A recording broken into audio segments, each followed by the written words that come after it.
এটা হচ্ছে টি বাঁধ।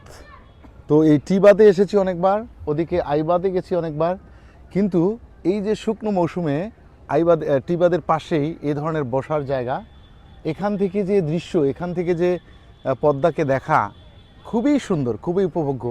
এখানে অনেকগুলো ছাতা আছে, বসার জায়গা আছে, পাশেই হচ্ছে ফুচকার দোকান। আপনি এখানে ফুচকা খেতে খেতে এই জায়গায় বসে এই পদ্মার সুন্দর দৃশ্য, এই দুপুরবেলা আমরা এসেছি, দুপুরেও যে সুন্দর দৃশ্য উপভোগ করা যায় এখান থেকে তা সম্ভব।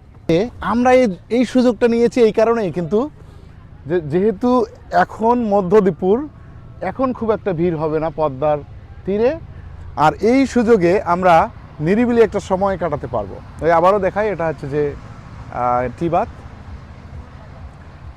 আর টি বাঁধের চারপাশের দৃশ্যপট দেখুন, কত নৌকা, হ্যাঁ কত নৌকা, আর এদিকে হচ্ছে আরও নৌকা কিছু আছে, আর এই হচ্ছে আমাদের তীর।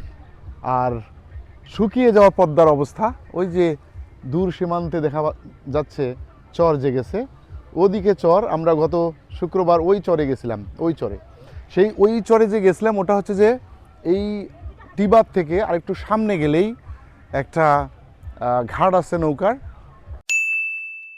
ওই ঘাট থেকে চরে গিয়ে খুব মজা পাওয়া যায়, খুব মজা করা যায়। ওখানে চরটা হচ্ছে এমন যে সমুদ্র সৈকতের মতো, আবার একদম মরুভূমির মতো। তো ওইখানকার যে ভাইবটা, যে রূপ, যে দৃশ্যপট, ওটা অসাধারণ। মানে আপনি একদিকে মরুভূমি হিসাবে দেখবেন, একদিকে সি বিচ হিসাবে দেখবেন, একদিকে তো পদ্মা, এই বাংলাদেশের সবচেয়ে বড় নদী পদ্মা, অর্থাৎ বিভিন্ন ভাইব আপনি ওখানে পাবেন, খুবই ভালো লাগবে।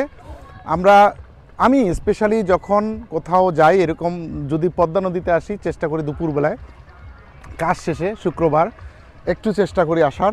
তো আসার পরে মানে যেহেতু মানুষের ভিড় কম থাকে, আমি সর্বোচ্চটা উপভোগ করার চেষ্টা করি।